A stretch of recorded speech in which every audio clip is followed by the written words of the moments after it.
South ఇండియాలోనే biggest sorry store మన Varahi silks మన విజయవాడ ఎంజీ రోడ్లో ప్రారంభం. ఆంగి కరుణకుమారి చూపు లేకపోతేనే అంతకన్నా అత్యద్భుతమైన టాలెంట్ని ఆ భగవంతుడు ఇచ్చాడు. ఒక రకంగా చెప్పాలంటే ఏజెన్సీలో గిరిజనుల కుటుంబం నుంచి వచ్చిన ఈ ఆనిముత్యం వంట్ల మామిడికి చెందినటువంటి అమ్మాయి. సో తను సాధించిన ప్రగతి గురించి ఇప్పటికే అందరికీ తెలిసిన విషయమే. బ్లైండ్ ఉమెన్ T20 వరల్డ్ కప్లో అత్యద్భుతమైన ప్రదర్శన చేసి ఎంతోమందికి ఆదర్శంగా నిలిచినటువంటి ఈ అమ్మాయి గురించి చాలా డీటెయిల్గా తెలుసుకుందాం. ప్రస్తుతం తన ఏజ్ 17 ఇయర్స్, 10th క్లాస్ చదువుతోంది. ఇక్కడ ప్రభుత్వ అంధ బాలికల ఆశ్రమ పాఠశాలలో ఇక్కడ చదువుతున్నటువంటి ఈ అమ్మాయి ఈరోజు రాష్ట్రానికి, దేశానికి కూడా ఒక గర్వకారణం. ఎంతోమంది ఆడపిల్లలకు ఒక గొప్ప నిదర్శనంగా నిలుస్తోంది. చాలా స్ఫూర్తిగా తీసుకోవాలి ఇలాంటి వాళ్ళని. ఎందుకంటే అవయవ లోపం అనేది ఆ శరీరానికి కానీ ఫోకస్కి కాదు, లేకపోతే లక్ష్యానికి కాదు అని చెప్పటంలో ఇలాంటి అమ్మాయిల్ని మనం ఎంతో ఇన్స్పిరేషన్గా తీసుకోవాలి. ముందు ప్రిన్సిపల్ మేడంతో మాట్లాడిన తర్వాత, విజయ గారితో మాట్లాడిన తర్వాత కరుణకుమారితో మాట్లాడదాం.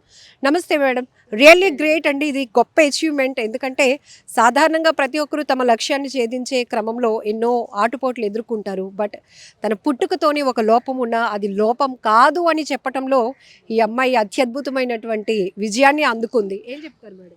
అందరికీ నమస్కారం అండి. నా పేరు డి విజయ. నేను ప్రభుత్వ అందబాలికల ఆశ్రమ పాఠశాలలో ప్రిన్సిపల్గా పనిచేస్తున్నాను. ప్రస్తుతము women's T20 world cup cricket for the బ్లైండ్లో కప్పు గెలవడానికి భారతదేశం తరపున మన పాంగి కరుణకుమారి కీలక పాత్ర పోషించింది. ఎందుకంటే 27 రన్స్లో 42 పరుగులు చేసి ఇండియా గెలవడానికి, ఫైనల్లో ఇండియా గెలవడానికి కీలక పాత్ర పోషించింది. ఇలాంటి అమ్మాయి మా పాఠశాలలో చదువుతున్నందుకు మాకు, మా పాఠశాలకి, రాష్ట్రానికి, దేశానికి చాలా గర్వకారణం.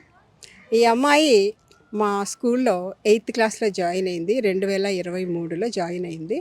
అప్పటి వరకు వారి స్వగ్రామమైనటువంటి వంట్లమామిడి గ్రామంలో 7th వరకు చదువుకున్నది. చూపు తక్కువగా ఉండడం వల్ల తను ఇంట్లోనే ఉండిపోయింది. అప్పుడు మా టీచర్స్ వెళ్ళి ఆ అమ్మాయిని తీసుకొచ్చి పాఠశాలలో జాయిన్ చేశారు. అప్పుడు ఉన్నటువంటి మా పీఈటీ మాస్టర్ రవికుమార్ ఉన్నారు. వారు ఈ అమ్మాయిని గమనించారు. ఈ అమ్మాయికి ఆటలంటే చాలా ఇంట్రెస్ట్, క్రికెటే కాదు మిగతావి కూడా బాగా ఆడుతుంది. అది గమనించినటువంటి పీఈటీ అమ్మాయిని క్రికెట్లో బాగా శిక్షణ ఇచ్చారు. తను చాలా గేమ్స్కి తీసుకెళ్లారు.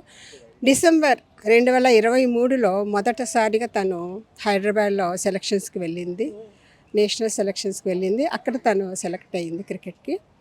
అప్పటి నుంచి తను ఎన్నో టోర్నమెంట్లకు వెళ్ళింది. కొచ్చికి వెళ్ళింది, హుబ్లీకి వెళ్ళింది, తర్వాత హైదరాబాద్కి వెళ్ళింది. ఇలా చాలా టోర్నమెంట్స్లో తను పార్టిసిపేట్ చేసింది. తర్వాత తను రిటైర్డ్ అయిన తర్వాత లాస్ట్ ఇయర్ ఆగస్టు 2024లో దివిస్ సంస్థ చిప్పాడ వాళ్ళు మాకు ఎం సత్యవతి పీఈటీని ఇక్కడ అపాయింట్ చేశారు. సంస్థ వాళ్ళు సపోర్ట్ చేస్తూ ఆ పీఈటీ సత్యవతి ఈ అమ్మాయికి ఇంకా బాగా శిక్షణ ఇచ్చి తను అన్ని టోర్నమెంట్లకు తీసుకెళ్ళడానికి తనే వెనుక ఉండి ఈ దిశగా తను చాలా ప్రయత్నం చేసింది. ప్రతి ఒక్కరిలో ఒక ప్రత్యేకత ఉంటుంది. ఖచ్చితంగా దాన్ని గుర్తించి వెలికి తీస్తే అద్భుతాలు ఎన్నో వస్తాయి.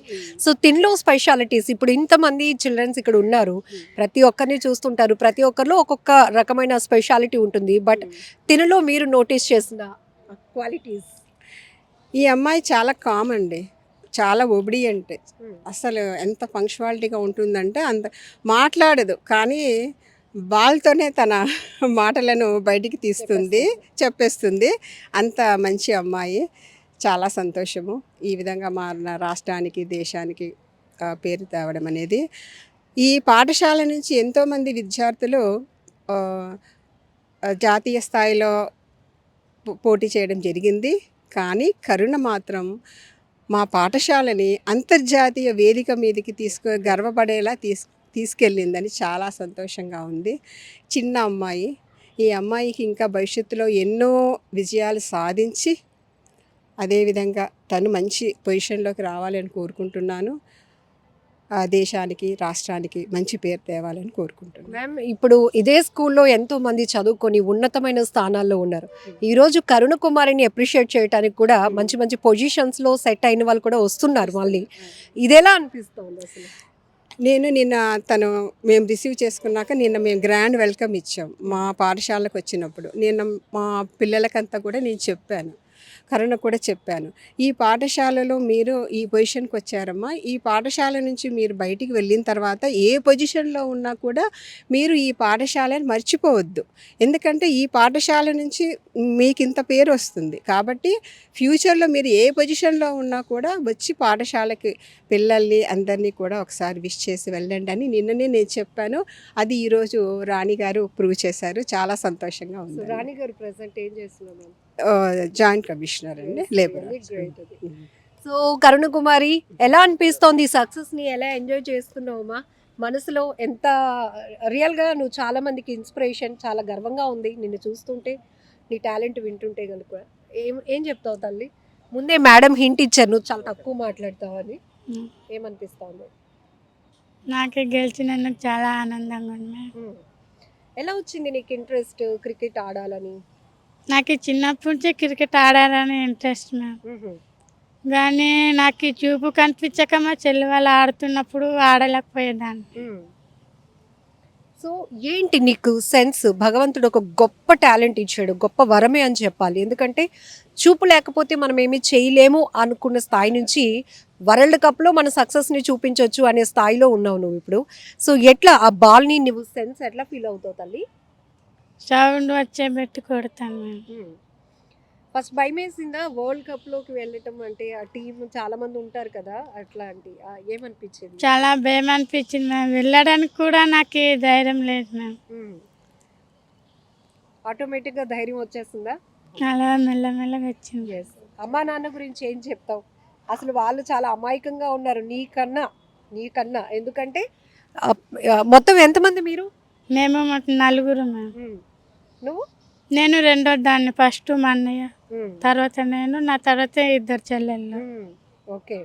సో ఇప్పుడు నువ్వు ఇంట్లో ఇన్స్పిరేషను అందరికీ, సొసైటీలో మొత్తం ఇండియా లెవెల్లో అని చెప్పాలి. ఒక రకంగా చెప్పాలంటే ఇంటర్వ్యూ ఎక్కడెక్కడికో వెళ్తుంది, ఇంకా అందరికీ అని చెప్పాలి. సో అమ్మా నాన్న ఫస్ట్ నీ ఇంట్రెస్ట్ నీ చెప్పావా వాళ్ళకి? చెప్పలేదు. స్కూల్కి వచ్చినాకే చెప్పావా?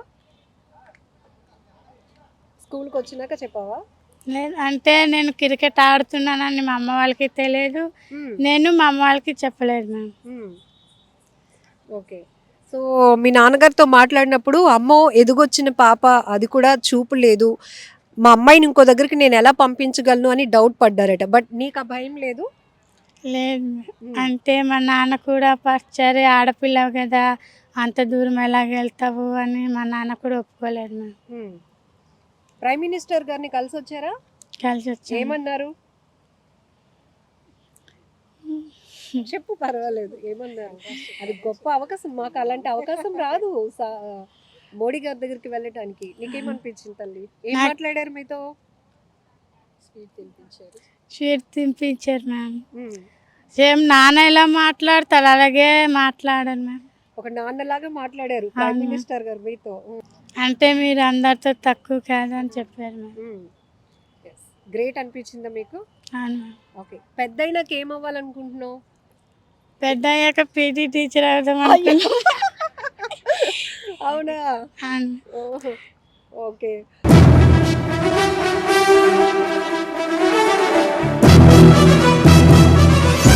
యాక్చువల్లీ యాజ్ ఎ పీఈటీ అందరి అంటే పిల్లలు గ్రౌండ్లో ఎలా ఆడుతున్నారు, వాళ్ళలో ఏం స్కిల్ ఉంది అనేది చూడడమే ఫస్ట్ పీఈటీ డ్యూటీ నాకు తెలిసి. నేను వచ్చిన కొత్తలో తనకి లాంగ్వేజ్ ప్రాబ్లం ఎక్కువ ఉండేది. యాక్చువల్లీ తెలుగు అర్థమయ్యేది కాదు వాళ్ళకి సరిగా. తను నేనేం చెప్తున్నానో తనకి అర్థమవుతుందో లేదో కూడా నాకు అర్థమయ్యేది కాదు. ఫస్ట్ తను దేనికి రెస్పాండ్ అయ్యేది కాదు. అంటే కన్నా ఇలా పడుకొని అంటే ఫీల్డింగ్ చేసేటప్పుడు నార్మల్గా B1s ఎప్పుడు పడుకోవాలి, అలా పడుకొని ఆపు అంటే అలా చూస్తూ ఉండేది, జస్ట్ అలా నిల్చొని ఉండిపోయేది. నాకు అర్థమయ్యేది కాదు. అంటే తనకి అర్థమవుతుందా నేను చెప్పేది, అర్థం కావట్లేదా అని. తర్వాత పిల్లలు అంటే తనతో పాటు గ్రౌండ్కి వచ్చే పిల్లలకి అడిగాను, ఏంటి తను రెస్పాండ్ అవ్వట్లేదు, ఇలాగే ఉంటుందా అంటే తనకి లాంగ్వేజ్ అర్థం కావట్లేదు అక్క అని చెప్పారు. అప్పుడు నేను మళ్ళీ దగ్గరికి వెళ్ళి నేను పడుకొని చూపిస్తే అప్పుడు తను ఓకే ఇలాగా అని చెప్పేసి మనం ఏదైతే చూపిస్తామో అది చేసేసేది. చెప్పేది మాత్రం తనకి అంటే అర్థం చేసుకోవడానికి టైం ఎక్కువ పట్టేది, అంటే లాంగ్వేజ్ తెలియక. మొన్న క్రికెట్ సెలెక్షన్స్కి వెళ్ళినప్పుడు తనకి ఎట్ ఏ టైంలో 2 ఛాన్సెస్ వచ్చాయి. యాక్చువల్లీ అథ్లెటిక్స్కి సెలెక్ట్ అయింది, దాంతోపాటు క్రికెట్కి కూడా సెలెక్ట్ అయింది. షార్ట్ పుట్ డిస్కస్ త్రో వేస్తుంది తను, మంచి త్రో వేస్తుంది, చాలా బాగా వేస్తుంది. నాకు అర్థం కాలేదు దేనికి తనకి పంపించాలి అనేది.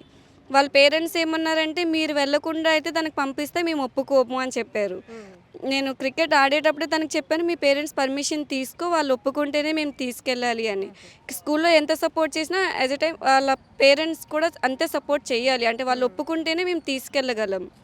వాళ్ళ పేరెంట్స్ ఏమో మీరు మాకు చెప్పకుండా పంపిస్తే ఒప్పుకోం మేడం, మా పర్మిషన్. వాళ్ళకి ఇదంతా తెలియదు. యాక్చువల్లీ వాళ్ళకి తెలీదు. వాళ్ళకి ఏంటంటే బ్లైండ్ అమ్మాయి అంత దూరం ఎలా వెళ్ళొస్తుంది అనేది పెద్ద వాళ్ళకి భయం.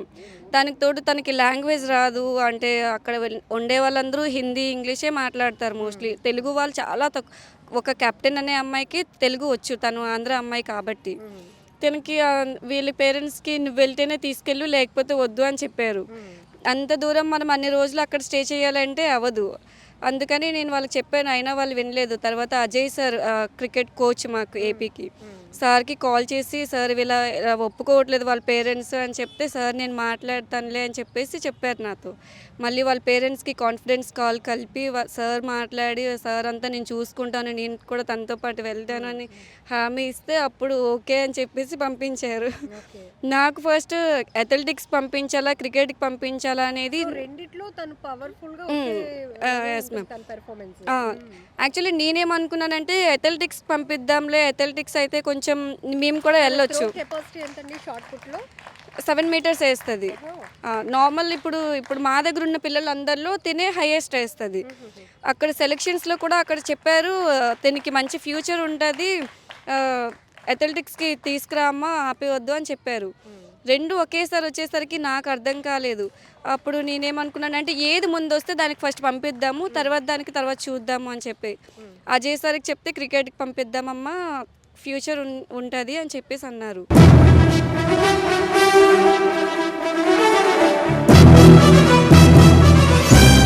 కుమారి వాళ్ళ పేరెంట్స్ మనతో పాటు ఉన్నారు, వాళ్ళతో కూడా ఒకసారి మాట్లాడదాం. మీ పేరండి? నా పేరు పాంగి రాంబాబు అండి. మాది వంట్లమాడు గ్రామము, పాడేరు మండలం, ఆలూరు సీతారామరాజు జిల్లా.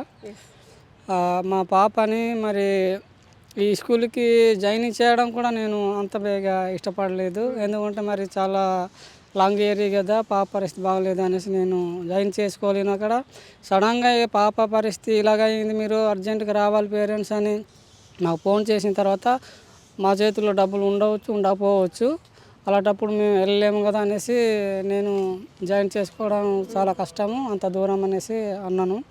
అయినా సరే సార్ వాళ్ళు మా పాపని ఎలాగైనా మా స్కూల్కి జాయిన్ చేసుకుంటాం, మేము వదిలిపెట్టామనేసి మా గ్రామ సర్పంచ్ వైస్ ప్రెసిడెంట్ గారికి ఫోన్ చేసి పదే ఫోన్ చేసి చెప్పడం జరిగిందట. మొదటి నుంచి పాపకి ఈ క్రీడల పట్ల, స్పోర్ట్స్ పట్ల ఇంట్రెస్ట్ అది మీకు తెలుసా? తెలియదు మేడం. ఈ ఆటలో ఇంట్రెస్ట్ పెట్టుకున్నది అనేసి, ఏ ఆటలో కూడా మేము ఈ ఆటలో మనసు పెట్టుకున్నది, ఇంట్రెస్ట్ తీసుకుని ఉన్నదని మాకు ఏ ఆటలో కూడా మాకు తెలియదు మేడం. అప్పుడు అలాగా మరి మా వైస్ ప్రెసిడెంట్ గారికి ఫోన్ చేసి చెప్పగానే వైస్ ప్రెసిడెంట్ గారు మాకు చెప్పడం జరిగింది, ఎలాగైనా మీ పాపకి జాయిన్ చేయండి, మీకంట కూడా ఇంకా మీకంట మించే అక్కడ చూసుకుంటారట అనేసి పదే అన్నాడు. అప్పుడు సరే ఎలాగో మరి దేనికైనా మేము బాధ్యత తీసుకుంటున్నాం అన్నారు కాబట్టి జాయిన్ చేద్దామనేసి తీసుకుని రావడం అయ్యింది మేడం. ఎంతమంది అమ్మా మీకు పిల్లలు? 4 మేడం. 4. ఓకే. ఈ పాప కరుణ ఎన్నో పాప? రెండో పాప. మరి మీ పాప ఈరోజు ఇంత సక్సెస్ సాధించింది, ఏమనిపించింది అమ్మగా? మాకైతే చాలా హ్యాపీగా ఉందండి. ఎందుకంటే మా దేశానికి, రాష్ట్రానికి చదువుతున్న ఈ స్కూల్లో ఇట్టి మన దేశం అంతటికి పేరు తెచ్చిందంటే మాకు హ్యాపీ. మా పాప మరి ఇలాగా క్రికెట్ ఆడుతుందని కూడా మాకు తెలియదు, నేర్చుకొని ఆ టీచర్స్ మాకు చెప్పేదాకా మాకు తెలియదు. ఇలాగ మీ పాప క్రికెట్ ఆడుతుంది కదా అని వాళ్ళు సెలెక్ట్ చేసిన తర్వాతే మాకు తెలిసింది. ఆయన గెలిచింది కూడా మాకు తెలియదు మేడము. అక్కడ నుండి ఎక్కడంటే మా ఊరి సర్పంచ్ గారే ఫోన్ చేసి చెప్పారు, అమ్మ మీ పాపని చూసారా కప్పు అందుకున్నదంటే మా పాప టీవీ ఉందా మీ ఇంట్లో? లేదండి, టీవీ కూడా లేదు. లేదు. మేము చూసారు మరి సెల్లులో ఫోటోలు పంపించారు మేడం. సెల్లో అంటే సార్ ఏమన్నారంటే మీ పాపని ఇంకా చూడలేదా అన్నారు. లేదు సార్, మరి మేము మా సంగతి తెలుసు కదా, మేము కూల్లో ఇటు అటు పరిగెట్టే వాళ్ళమి, ఇక్కడ ఫోన్లో ఎటు వచ్చిందో ఎటు లేదని కూడా మాకు తెలీదు అనేసి అంతే ఫోటోలు పంపించారు. ఫోటోలు చూసిన తర్వాత నిజం అనుకున్నాము. కానీ మా పాప మరి ఆ స్థాయికి వెళ్ళడం అంటే మాకు ఆశ్చర్యంగానే ఉందండి. ఎందుకంటే మా స్థాయి ఎక్కడ వెళ్ళడం అంటే మాకు కూడా టాలెంట్కి స్థాయి ఊరు ఏమీ ఉండదని మరోసారి మీ పాప ప్రూవ్ చేసింది తల్లి. అవును మేడం. ఒక తల్లిగా మీరు ఆ మాట చెప్పడం నిజమే. ఎందుకంటే ఏజెన్సీలో ఏమీ తెలియదు మీకు. ఇప్పుడు టీవీ కూడా ఇప్పటికీ వాళ్ళ ఇంట్లో లేదు, కానీ వాళ్ళ పాప ఏం సాధించింది, ఏం చేసింది అన్నది ఎవరో మీ సెల్కి పంపిస్తే గానీ మీరు చూసుకోలేని పరిస్థితి. లేదు మేడం, నిజంగా. అంటే అదే ప్రధానమంత్రి అదే మోడీ గారితో కలిసినప్పుడు, అది మొన్న చంద్రబాబుతో విజయవాడలో కలిసినప్పుడు మాకైతే ఒళ్ళంతా సెంట్లు పట్టిందండి. ఆ విజయవాడలో అయితే మా పాప కోసం మేము ముందుగానే వెళ్ళున్నాం. అజయ్ సార్ రండి అంటే వెళ్ళాము. మరి ఆ సారు ఇప్పుడు రవి సారు కానీ ఇప్పుడు మాట్లాడిన మేడం సత్య మేడము వీళ్ళందరూ మా పాపని బాగా ఇక్కడ ఇంట్రెస్ట్గా కష్టపడి కోచింగ్ ఇవ్వడము, నేర్పించడము, ఈ స్థాయిలో పెట్టారంటే మాకు కూడా చాలా హ్యాపీనండి. వెళ్ళినప్పుడు ఏమనిపించింది పాప? ఫ్లైట్లో అంటే ఇంతకు ముందు కూడా ఎక్కిందట మేడము, కానీ మాకు అది తెలియదు. అప్పుడు పాస్పోర్ట్ లేకుంటే మరి ఎక్కడో అన్నారు, అక్కడ దగ్గర ఏమో కదా, అది కేరళలో ఎక్కడో వెళ్ళేటప్పుడు అక్కడ ఫ్లైట్ ఎక్కారు మేడము. కానీ ఢిల్లీకే మాత్రం మేము పాస్పోర్ట్ చేయించడం అయింది. అంటే మాకు చెప్పారు మీ పాప అదే ఫ్లైట్ ఎక్కుతుంది కదా, మీకు పాస్పోర్ట్ చేయించాలి అన్నారు. ఎందుకు సారు అంటే, లేదు మీ పాప ఢిల్లీలో వెళ్తుందంటే, అమ్మో ఢిల్లీలోనా, మరి చిన్న పాప కదా, మరి మేము ఎలా పంపిస్తాం సార్ అనేసి మేము, అంటే మా ఆయన ఎక్కువ టార్చరు, అంటే ఆ సార్ తన వాదం మరి టార్చర్ అన్నట్టే. ఆ సారేమో అమ్మ పంపించండి అమ్మ, పంపించండి అమ్మ, మీకే మంచిది కదా ఆ సార్ చాలా బతిమాలం అయిందండి. అప్పుడు నేను మీ ఆయన గారిని కూడా మీరే ఒప్పించారు? అలాగేనండి, నేనే.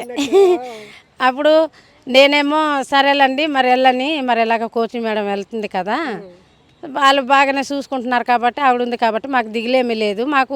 మాకు టైంతో వాళ్ళు ఆటలు ఆడేసి ముగించిన తర్వాత మాకు సాయంత్రం పూట వాళ్ళకి ఎప్పుడు వీలవుతే అప్పుడు మాతో ఫోన్లో టచ్ అవుతే మాకు సంతోషమే కదా అనేసి మా ఆయనతో చెప్తే సరే అని ఒప్పుకున్నారు. పుట్టుకతోనే పాపకి చూపలేదా? పుట్టుకు నుండే అమ్మ, పుట్టుకు నుండే 2 కళ్ళు కూడా ఆ ప్రాబ్లం ఉన్నది. మరి మేము ఎన్ని చోట్ల హాస్పిటల్లో తిప్పినా దేనికి ఇది లేదు. కన్నీరు అలా కారుతూ ఉండేది. మేము ఇంతకుముందు హిందువులే ఉండేవాళ్ళమి. ఆ తర్వాత పాప గురింటే దేవుళ్ళు దిగడం అయింది. అప్పుడు కన్నీరు తగ్గిందండి, దేవుళ్ళు తీసుకెళ్ళగా కళ్ళల్లో నుంచి నీరు తగ్గిందండి. తగ్గిన తర్వాత మరి అలాగా మేము దేవుళ్ళలో దిగడం అనుకున్నాము. కానీ మరి తప్పదు కదా మేడం, ఏం చేస్తాము మరి, పుట్టడం అలా పుట్టిన దానికి మనం జల్లేసుకోలేం కదండి. నిజంగా నాలాంటి పిల్లలకి కన్నున్న తల్లిలు కూడా ఇలాగే బాధపడతారేమో నేనైతే అనుకుంటానండి. ఉండాలి ఉండాలి. ఈ రోజు ఆ పాప బట్టే కదా మిమ్మల్ని ఇంటర్వ్యూ చేస్తున్నాము. అవును మేడం, నిజంగా మేమైతే ఏమీ చెప్పలేని తలుచుకొని మాకు చాలా ఏడ్చిపెట్టి మేడం. మేమేం చెప్పాలో కూడా స్టార్టింగ్లో ముందే వచ్చేసారు మేడం. 3 వీడియోలు వచ్చేసారు. మీ పాప గెలిచింది అనగానే వచ్చేసారు. అమ్మ బాబు ఏమని మాట్లాడాలా, మా పాప గెలిచిందో లేదో కూడా మనకి ఇంకా తెలియలేదు కదా అని. వాళ్ళందరూ చూసిన వాళ్ళు మరి ముందే మాకు వాళ్ళే ఇంపోన్ చేస్తారు, మీ పాప ఇలా గెలిచిందమ్మా, చాలా థ్యాంక్స్ అమ్మ, మీ అంటే మీరు ఆ పాపను కన్నడము ఎంతో అదృష్టం మోసి ఉండాలా అనడము అందరూ. అప్పుడు ఆ మేడము అదే ఆ సారు ఫోటో పంపిస్తే మేము చూసిన తర్వాత మేము నమ్మాము మేడం. మరి ఏం చేస్తుంటారు మీరు? ఊర్లో పొలాలు ఏమైనా ఉన్నాయా? లేదు మేడం, మాకు పొలాలు లేవు, మామూలు కొండపోటు చేసుకుందాం అన్న భూమి లేదు, కూలి పని. మరి పాప స్టేట్ లెవెల్లో తర్వాత ఇప్పుడు వరల్డ్ ఏమైనా వచ్చాయా డబ్బులు కానీ ప్రోత్సాహంగా ఎవరైనా హౌస్ ఇవ్వటం అట్లా చేశారా? మరి అది కూడా కావాలి కదా. కావాలి కానీ మేడం పాప సీఎంతోనే మాట్లాడింది, నాకు మరి ఉండడానికి ఇల్లు లేదు, నాకు ఇల్లు కావాలి అనేసి ఉద్యోగం కావాలని సీఎంతో మాట్లాడడం జరిగింది. సీఎం నేను ఇల్లు ఇచ్చే బాధ్యత నాది అన్నట్టుగా చెప్పాడు. మరి తర్వాత ఎలా ఉంటుందో మరి మాకు తెలియదు, అది గవర్నమెంట్ సిద్ధమే. కానీ ఇప్పుడు మీరు కూలి పని చేసి సంపాదించే దాంట్లో అయితే మీరు ఇల్లు కట్టుకునే పరిస్థితి లేదు. లేదు మేడం, మాది మట్టి గోడ అండి. మట్టి గోడ ఇది ఇలాంటి కొయ్యలతో పాతేసి రేకుల షెడ్ వేసుకొని ఉన్నాం. మట్టితో ఒక ఇల్లు లాగా కూడా లేదు ఇప్పుడు. లేదు. అంటే మామూలుగా ఇలాంటి మట్టి ఉంటుంది కదండి, కొయ్యలు పాతేసి మెత్తున్నాం అన్నమాట, మామూలు మట్టి గోడలు. అది అందుకే మట్టిలో మాణిక్యం పుట్టింది అన్నట్టు వంటల మామిడిలో వజ్రం పుట్టింది. అలాగేనండి కుమారి నిజంగా. ఉద్యోగం అంటే మరి పాప కాలు మరి టీచర్ కోరుకుంటుంది మేడం, టీచర్గా ఉండాలని పాప కోరిక. తెలియదేమి ఇంకా ఏది కూడా ఇది చేస్తాను అన్నప్పుడు ఇంకా మేము అడ్డుపడకూడదు, ఇంకా సపోర్ట్ చేద్దామని మేము అనుకుంటున్నాము.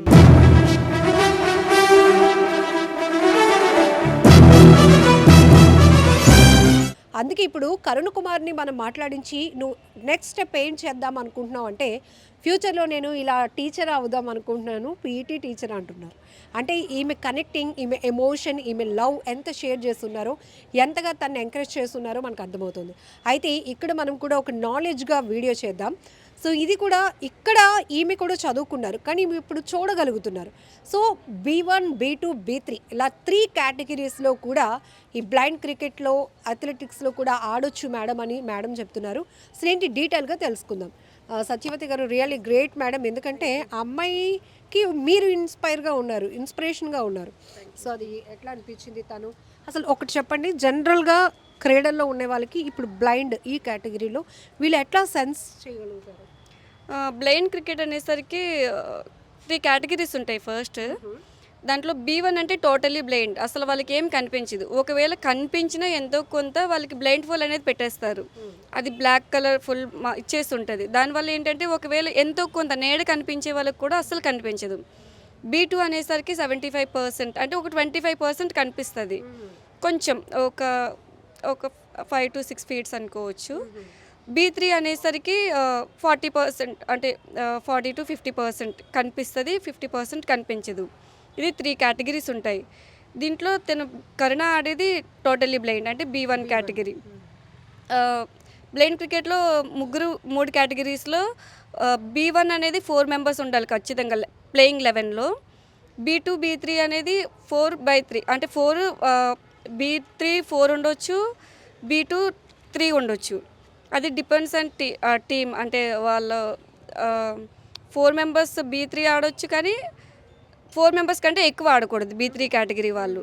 B1 కంప్లీట్ వాళ్ళు ఎంతమంది అయినా ఆడొచ్చు, B2 వాళ్ళు 7 members వరకు ఆడొచ్చు, B3 మాత్రం 4 members ఆడాలి ఖచ్చితంగా. సో మీరు ఇదే స్కూల్లో చదివారు, ఎస్ మ్యామ్. వరల్డ్ స్పోర్ట్స్లో కూడా పార్టిసిపేట్ చేశారు, బట్ వరల్డ్ కప్ వరకు రాలేదు. మీరు B3 category. Yes ma'am. So అక్కడ మీరు తీసుకున్న థీమ్ ఇప్పుడు మీ స్టూడెంట్ ద్వారా మీరు ఫుల్ఫిల్ చేశారు డ్రీమ్, ఏమనిపించింది? నాకు చాలా హ్యాపీగా ఉంది. యాక్చువల్లీ నేను ఆడాలనుకున్నాను వరల్డ్ కప్, కానీ నా ప్లేస్లో కాదు, తను చేయగలిగింది. అది నాకు చాలా హ్యాపీగా ఉంది. అంటే నేను చేయలేనిది తను చేసి చూపించింది అనే ఒక, అంటే మాటల్లో చెప్పలేను ఇంకా దాన్ని. జనరల్గా అండి ఇప్పుడు క్రీడాకారులు కానీ ఏ వింగ్లోనైనా టాలెంటర్స్ని చూస్తే ఒకటి వాళ్ళ ఓన్ గోల్ అయి ఉంటుంది, లేదు అంటే వాళ్ళ తల్లిదండ్రుల లక్ష్యం అయి ఉంటుంది, దానికోసం వాళ్ళు పరుగు పెడుతూనే ఉంటారు. కొంతమంది మిడిల్ డ్రాప్ అయిన వాళ్ళు ఉంటారు, శరీరాన్ని పెద్ద కష్టపెట్టడానికి ఇష్టపడిన వాళ్ళు, ఫైనాన్షియల్ సపోర్ట్ లేక మిడిల్ డ్రాప్ అయిన వాళ్ళు ఉంటారు. బట్ మీరు ఈ బ్లైండ్ కేటగిరీలో వరకు చూస్తే కనుక ఎట్లాంటి ఛాలెంజెస్ ఫేస్ చేయాల్సి ఉంటుంది? యాక్చువల్లీ బ్లైండ్ క్రికెట్ అనేసి చాలామంది పేరెంట్స్ ఏంటంటే పంపించడానికి ఇష్టపడరు. అంటే అమ్మాయికి కనిపించదు, దానికి తోడు అమ్మాయి అంత దూరం ఎందుకు, ఎవరు గైడ్ చేస్తారు, అంటే ఇంట్లో ఉండి చూసుకోవడమే. మేము పనికి వెళ్ళిపోతే ఇంట్లో ఎలా ఉంటుంది అనేది మేము అంటే తెలియదు మాకు. అలాంటి అమ్మాయిని అంత దూరం ఎలా పంపిస్తాము, అక్కడ ఎవరు చూసుకుంటారు అనేది వాళ్ళ పేరెంట్స్ ఫస్ట్ ఆలోచిస్తారు. మేము ఎంత చెప్పినా ఇంకా అలా కాదండి, అంటే తను ఆడగలదు, మేము వెళ్తాం, మేము సపోర్ట్ చేస్తామని చెప్పినా వాళ్ళు కొంతమంది పేరెంట్స్ అయితే అసలు ఒప్పుకోరు. యాక్చువల్లీ కన్న వాళ్ళ పేరెంట్స్ కూడా ఒప్పుకోలేదు ఫస్ట్. మీరు ఎలా పంపిస్తారో మేము చూస్తాం మా పర్మిషన్ లేకుండా అని చెప్పేసి అనే స్టేజ్కి వచ్చేసారు. ఇంకా అజయ్ సార్ అంటే ఏపీ క్రికెట్ టీం కోచ్ సార్తో మాట్లాడి అలా ఇలా వీళ్ళ పేరెంట్స్ సిచ్యువేషన్ అంతా చెప్తే ఇంకా సార్ వాళ్ళ పేరెంట్స్తో మాట్లాడి సారే ఒప్పించి తనకి పంపించడంలో హెల్ప్ చేశారు. చోట మనం హ్యాపీగా ఉండాలంటే సరౌండింగ్లో ఉన్న ఎన్విరాన్మెంట్లో ఇది మనకు నచ్చుతుంది, నచ్చట్లేదు, ఆ వ్యక్తులు ఇలా ఉన్నారు అలా ఉన్నారని ఒక అనాలిసిస్కి రాగలుగుతాం. బట్ బ్లైండ్లో ఉన్న వాళ్ళు ఎట్లా అక్కడ ఉన్న ఎన్విరాన్మెంట్ని ఓన్ చేసుకోవాలి అంటే వాళ్ళు ఎట్లా చూస్తారు అది పరిస్థితి? యాక్చువల్లీ వాళ్ళకి అక్కడ ఉండే అంటే వాతావరణంకి అడ్జస్ట్ అవ్వడానికి టైం పడుతుంది ఫస్ట్. అంటే వాళ్ళ చుట్టుపక్కల ఉండే ప్లేస్ ఎలా ఉంది. B1 అనేసరికి ఇంకా వాళ్ళు డైరెక్ట్గా ఇంకా బ్లాంక్, అంటే ఆ ప్లేస్ ఏంటో తెలియదు, అక్కడ వాతావరణం ఎలా ఉంటుందో తెలియదు. అక్కడ దానికి తోడు తిని వెళ్ళే ప్లేస్ అంతా హిందీ, తనకి అసలు తెలుగే సరిగ్గా రాదు. తెలుగే సరిగ్గా రానమ్మాయి అక్కడికి వెళ్ళి ఎలా ఇదవుతుందని నేను కూడా చాలా భయపడ్డాను. యాక్చువల్లీ అక్కడ టీంలో నాకు తెలిసిన ప్లేయర్స్ ఉన్నారు, వాళ్ళకి కాల్ చేసి ఎలా ఉంటుంది ఏంటి అంటే వాళ్ళు కూడా నార్మల్గా తను ప్లేయింగ్ వరకు అయితే చాలా బాగా ఆడుతుంది, కాకపోతే లాంగ్వేజ్ ఇష్యూ వల్ల అందరితో కలవలేకపోతుంది కొంచెం అని చెప్పారు ఫస్ట్లో. తర్వాత మళ్ళీ వాళ్ళే కాల్ చేసి ఏం భయపడక్కర్లేదు, తను బాగానే కలుస్తుంది, లాంగ్వేజ్ రాకపోయినా మేము ఏదైనా చెప్తుంటే అర్థం చేసుకోవడానికి ట్రై చేస్తుంది, ఓకే బాగానే ఉంది, బాగా ఆడుతుంది అని చెప్పి. సో ఇక్కడ టీమ్ స్పిరిట్ ఉంటుంది క్రికెట్లో. అయితే ఇండివిజువల్గా అథ్లెటిక్స్లోకి వెళ్ళినప్పుడు వీళ్ళు క్యాపబిలిటీ యాజ్ ఎ కోచ్గా, పిఈటీ కోచ్గా, అంటే అథ్లెటిక్స్లో వీళ్ళు ఏది చూస్ చేసుకుంటే బాగుంటుంది అని మీరు సజెస్ట్ చేస్తారు జనరల్లీ? అంటే నార్మల్గా అథ్లెటిక్స్ అనేసరికి రన్నింగా లేకపోతే త్రోసా అనేది వాళ్ళ పవర్ని బట్టి. అంటే కొంతమంది సన్నంగా ఉండి లెగ్ పవర్ ఉండే వాళ్ళకి రన్నింగే better, running or long jump. ఇప్పుడు హ్యాండ్ పవర్ ఉండే వాళ్ళకి త్రోస్ బెటర్. దాన్ని బట్టి వాళ్ళు అంటే వాళ్ళు ఫస్ట్ గ్రౌండ్కి వచ్చిన 1 month మేము అదే చూస్తాం, అంటే వీళ్ళు దేనికి బాగా ఇదవుతారు, దేంట్లో వీళ్ళు రాణించగలరు అనేది. ఇప్పుడు కన్నా అయితే యాక్చువల్లీ తను మంచి థ్రోయింగ్ ఈవెంట్స్లో అయితే బాగా రాణిస్తుంది అనుకున్నాను, కానీ ఫస్ట్ దీంట్లో వచ్చింది. మీరు అబ్జర్వ్ చేశారు, బట్ అథ్లెటిక్స్కి వెళ్తే బాగుంటుందని మీ అభిప్రాయం? నేను యాక్చువల్లీ నేనేమనుకున్నానంటే అథ్లెటిక్స్లో shot put, discus throw, javelin throw 3 events ఆడుతుంది, అంటే హ్యాండ్ పవర్ చాలా ఎక్కువ. యాక్చువల్లీ నేనేమనుకున్నానంటే ఇప్పుడు క్రికెట్ అనేది టీమ్ గేమ్లో తనకి లాంగ్వేజ్ ప్రాబ్లం పెద్దది. అంటే ఎవరు సెలెక్ట్ అవుతారు ఎవరు అనేది తెలియదు. అంటే ఆంధ్ర నుంచి ఎంతమంది ప్లేయర్స్ ఉంటారు కూడా మనం ఎక్స్పెక్ట్ చేయలేము. ఇప్పుడు అన్ఫార్చునేట్లీ తను ఒక్కదయ్యే సెలెక్ట్ అయ్యింది, దానివల్ల లాంగ్వేజ్ ప్రాబ్లం అవుతుంది, వద్దు అని నేను అనుకున్నాను. అంటే అక్కడికి వెళ్ళినా సర్వైవ్ అవ్వగలదా లేదా అనేది నేను ఆలోచించాను. అదే అథ్లెటిక్స్ అనేసరికి ఏమవుతుందంటే తనతో పాటు గైడ్ వెళ్ళొచ్చు. ఇప్పుడు B1 కాబట్టి తనతో పాటు మనం అమౌంట్ పెట్టుకునైనా వెళ్ళొచ్చు. క్రికెట్లోకి మనం అమౌంట్ పెట్టుకొని కూడా వెళ్ళడానికి లేదు. అంటే టీమ్ గేమ్ కాబట్టి టీం అందరూ కోఆర్డినేట్ అవ్వాలి. ఇప్పుడు మనం వెళ్ళి మధ్యలో మాట్లాడుతూ ఉంటే తన టీంతో కలవడానికి లేట్ అవుతుంది. అందువలన ఎవరిని బయట వాళ్ళని అలౌడ్ చేయరు, కోచ్ అయినా పేరెంట్ని కూడా అలౌడ్ చేయరు. అదే అథ్లెటిక్స్ అనుకో ఖచ్చితంగా B1 కాబట్టి తనతో పాటు ఒకరు వెళ్ళవచ్చు. నేను అందుకని ఏమనుకున్నానంటే తను టోటలీ బ్లైండ్, దానితో లాంగ్వేజ్ ఇష్యూ ఉంది కాబట్టి అథ్లెటిక్స్లో పెడదాము అని నేను అనుకున్నాను, కానీ క్రికెట్లో రాణించింది. సో ఇప్పుడు ఇలా ఆ అమ్మాయి కప్పు పట్టుకున్నప్పుడు మీకేమనిపించింది? నాకు చాలా హ్యాపీగా అనిపించింది. Please subscribe to iDream. Please subscribe to iDream. Please subscribe iDream. And please subscribe to iDream. For more videos, subscribe to iDream. Please like, share and subscribe to the channel. Congratulations, iDream. Subscribe to iDream. Subscribe to iDream. So subscribe to iDream Media. iDream team andarki huge congratulations. Please subscribe iDream Media. Please subscribe to iDream. Subscribe iDream. Please subscribe to iDream. iDream అంటే నా కళల ఛానల్ను subscribe చేసుకున్న నోరు తిరుగుతలేదు, మీరైతే గంట గుర్తు కొట్టండి. For more such videos, please subscribe to iDream. Subscribe to iDream. Please subscribe to iDream. Please subscribe iDream Media. Please do subscribe to iDream. Please subscribe to iDream Media. For best entertainment and information, please subscribe iDream. And don't forget to subscribe to iDream.